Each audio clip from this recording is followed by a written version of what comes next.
Shalom, saudara-saudaraku yang terkasih di dalam nama Tuhan Yesus. Senang sekali boleh berjumpa kembali dalam Renungan Harian Kristen hari ini, Rabu 12 Januari 2022. Sungguh kita bersyukur kepada Tuhan karena kasih-Nya yang tidak berkesudahan setiap pagi bagi setiap kita. Dan saat ini, sebelum kita masuk di dalam renungan kita pada hari ini, mari kita satukan hati untuk berdoa. Allah Bapa kami yang di surga, sungguh kami bersyukur kalau saat ini kami boleh Tuhan berikan kesempatan untuk terus memuji, menyembah Tuhan.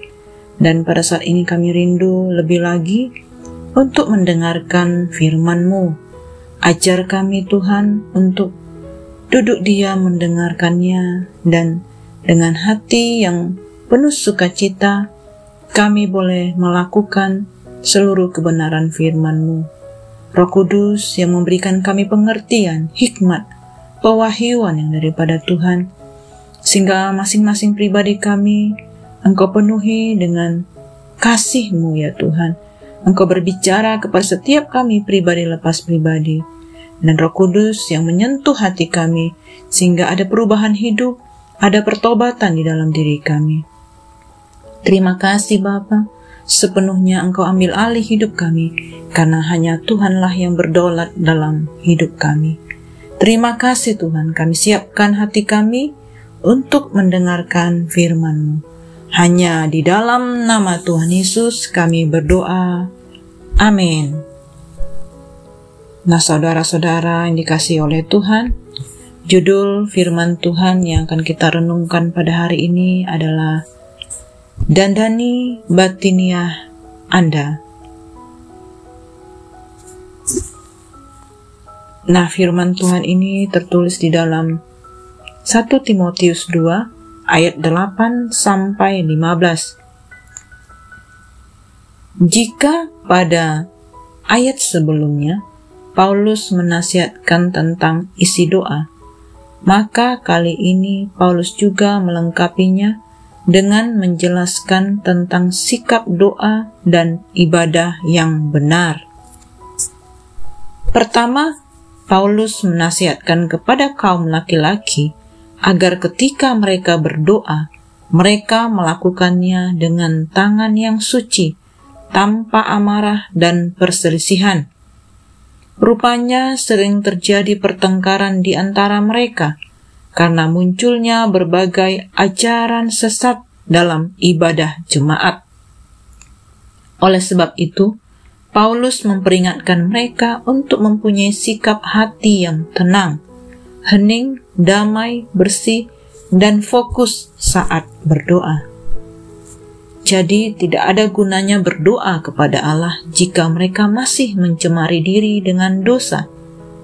Kesucian hidup sungguh-sungguh sangatlah diperlukan supaya doa-doa kita berkenan kepada Allah. Yang kedua, Paulus juga menasihati kaum perempuan. Perhatian pertama yang diberikan Paulus adalah mengenai dandanan. Yang dimaksudkan di sini bukanlah gaya rambut, perhiasan, pakaian, atau sesuatu yang berkaitan dengan penampilan luar. Yang dimaksudkan oleh Paulus adalah hendaknya perempuan berdandan dengan kesopanan, kesederhanaan, dan perbuatan baik. Jadi, apa yang mempercantik seorang perempuan bukanlah hal-hal yang lahiriah, melainkan hal-hal yang batiniah. Perempuan harus sangat sederhana dalam berpakaian, jangan ingin tampil mencolok, gemerlap, atau mewah, karena kita bisa tahu keangkuhan isi pikiran seseorang dari kebiasaannya yang gemerlap dan mewah. Karena mereka memiliki perhiasan yang lebih baik yang harus mereka kenakan sendiri, yaitu perbuatan baik. Perhatikanlah, perbuatan baik adalah perhiasan terbaik. Perbuatan baik ini di mata Allah mahal harganya. Mereka yang mengaku saleh haruslah dalam berpakaian dan juga hal-hal yang lainnya bertindak sesuai dengan pengakuan iman mereka. Daripada membelanjakan uang untuk pakaian-pakaian bagus, mereka harus menggunakannya untuk kepentingan ibadah dan amal yang pantas disebut perbuatan baik. Perempuan harus mempelajari kaidah-kaidah agama, harus belajar dari Kristus dan mempelajari kitab suci. Mereka tidak boleh berpikir bahwa keperempuanan mereka memberi mereka alasan untuk tidak mempelajari apa yang penting untuk keselamatan. Perempuan harus berdiam diri, patuh dan tunduk, dan tidak merebut kekuasaan. Alasan yang diberikan adalah karena Adam yang pertama dijadikan, kemudian barulah Hawa keluar daripadanya, untuk menunjukkan kepatuhan dan kebergantungan Hawa pada Adam, dan bahwa Hawa dijadikan untuk Adam, untuk menjadi penolong yang sepadan baginya. Perhatian kedua Paulus ini mengenai perilaku. Menurut Paulus, ada baiknya perempuan mempunyai sikap penurut dan tidak sok tahu. Sebab pada zaman itu perempuan menerima ajaran kitab suci melalui ayah atau suaminya. Jadi, sikap yang benar saat ibadah adalah berdiam diri. Bagaimana dengan kita yang hidup pada zaman ini? Apakah sikap kita dalam berdoa dan beribadah sudah benar? Mungkin banyak di antara kita yang masih belum membereskan hidup dan hati kita sebelum datang kepada Tuhan. Bahkan kita lebih mementingkan penampilan luar ketika datang beribadah.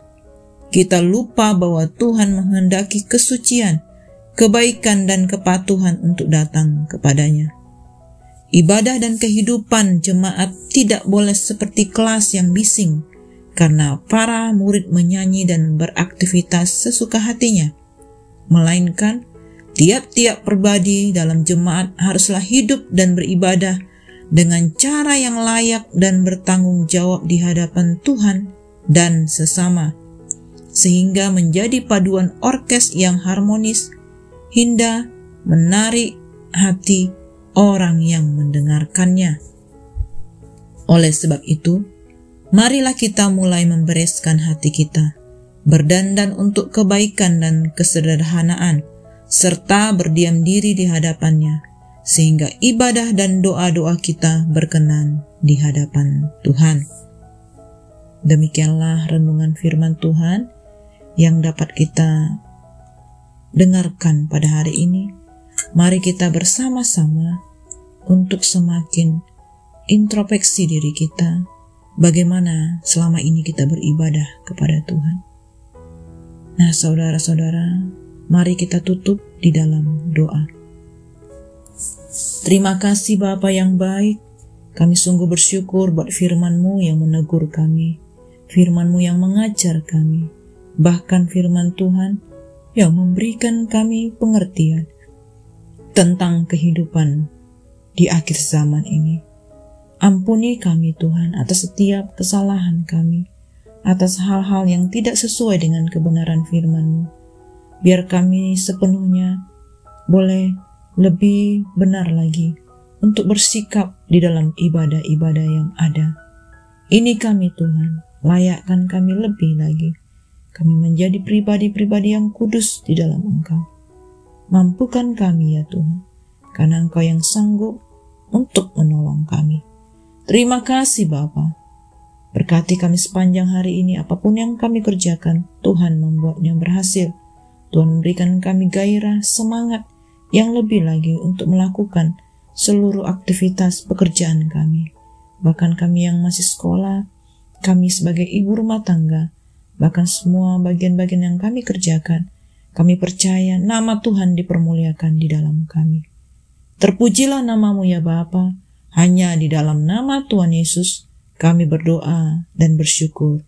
Haleluya. Amin. Selamat pagi dan semangat beraktivitas sepanjang hari ini. Tuhan Yesus memberkati.